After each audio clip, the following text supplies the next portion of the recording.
হযরত যায়েদ ইবনে হারেসা রাদিয়াল্লাহু আনহু জাহিলাতের যুগে তার মাতার সাথে নানার বাড়িতে যাচ্ছিলেন। বনু কাইসের লোকেরা কাফেলাকে লুট করলো।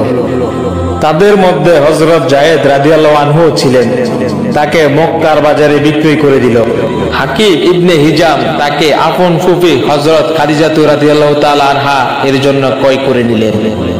যখন হুজুর সাল্লাল্লাহু আলাইহি ওয়াসাল্লামের সাথে হযরত খাদিজা রাদিয়াল্লাহু তাআলা আনহা এর বিয়ে হলো, তখন তিনি হযরত যায়েদ রাদিয়াল্লাহু তাআলা আনহুকে হুজুর সাল্লাল্লাহু আলাইহি সাল্লামের খেদমতে হাদিয়া স্বরূপ পেশ করলেন।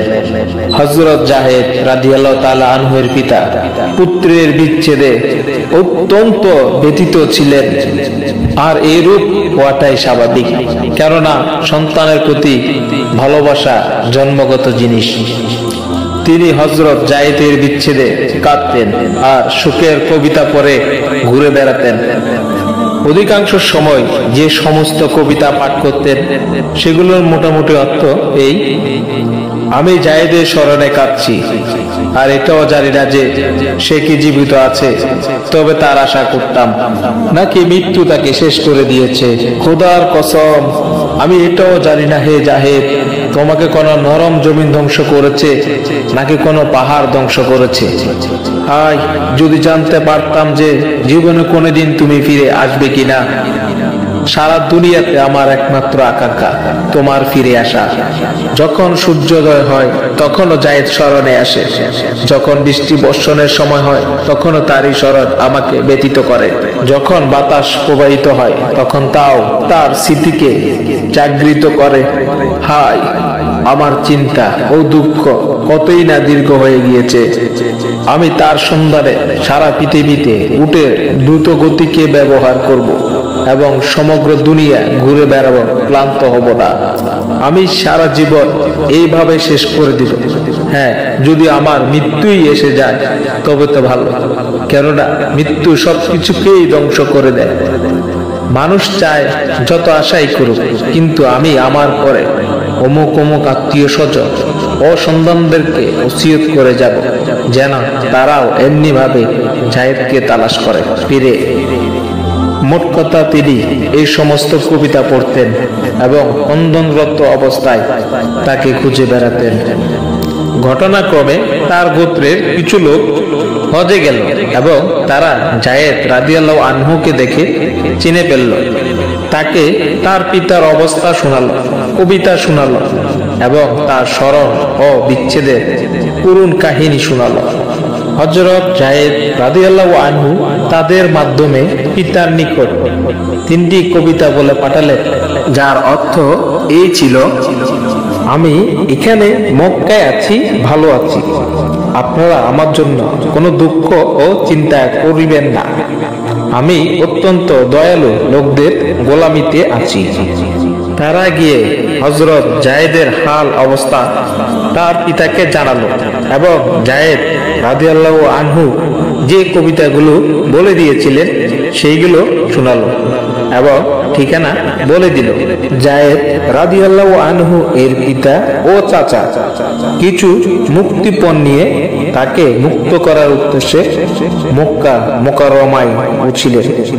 জিজ্ঞাসাবাদ করে হুজুর সাল্লাল্লাহু আলাইহি ওয়াসাল্লামের খেদমতে পৌঁছিলেন এবং আরজ করিলেন: হে হাশেমের বংশধর এবং আপন গোত্রের সর্দার, হরম শরীফের অধিবাসী এবং আল্লাহর ঘরের প্রতিবেশী, আপনারা স্বয়ং কয়েদীদেরকে মুক্ত করেন, ক্ষুধার্তকে খাদ্য দান করেন।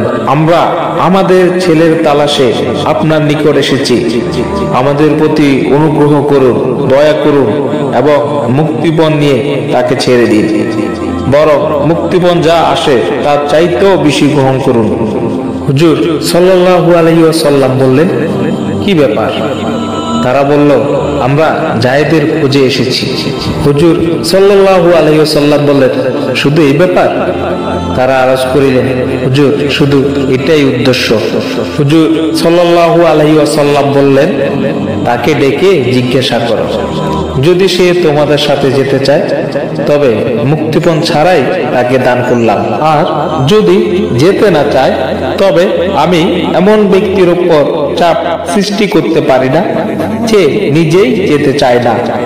তারা বলল, আপনি আমাদের দাবির চেয়ে বেশি অনুগ্রহ করেছেন, আমরা এটা খুশি মনে মেনে নিলাম। হযরত যায়েদ রাদিয়াল্লাহু আনহুকে ডাকা হলো। হুজুর সাল্লাল্লাহু আলাইহি ওয়াসাল্লাম জিজ্ঞাসা করলেন, তুমি কি তাদেরকে চিনো? তিনি বললেন, জি হ্যাঁ চিনি, ইনি আমার পিতা আর ইনি আমার চাচা। হুজুর সাল্লাল্লাহু আলাইহি ওয়াসাল্লাম বললেন, তুমি আমার অবস্থা সম্পর্কে জানো, এখন তোমার ইচ্ছা, যদি আমার কাছে থাকতে চাও তবে আমার কাছে থাকো, ওনাদের সাথে যেতে চাইলে অনুমতি আছে। হযরত যায়েদ রাদিয়াল্লাহু আনহু বললেন, হুজুর আমি কি আপনার মোকাবেলায় অন্য কাউকে পছন্দ করতে পারি? আপনি আমার পিতা তুল্য ও চাচা তুল্য। পিতা ও চাচা বলল, হে যায়েদ, তুমি আজাদির তুলনায় গোলামীকে অগ্রাধিকার দিচ্ছ, আর বাপ চাচা ও পরিবারের লোকদের চেয়ে গোলাম থাকাকেই পছন্দ করছো। হযরত যায়েদ হুজুর সাল্লাল্লাহু আলাইহি ওয়াসাল্লামের দিকে ইশারা করে বললেন, আমি তার মধ্যে এমন বিষয় দেখতে পেয়েছি যার মোকাবেলায় অন্য কোনো বস্তুকেই পছন্দ করতে পারি না। হুজুর সাল্লাল্লাহু আলাইহি ওয়াসাল্লাম এই উত্তর শুনে তাকে কোলে উঠিয়ে নিলেন এবং বললেন, আমি তাকে আপন পুত্র বানালাম। যায়েদ রাদিয়াল্লাহু আনহুর পিতা এবং চাচাও এই দৃশ্য দেখে অত্যন্ত আনন্দিত হলেন এবং খুশি মনে তাকে রেখে চলে গেলেন।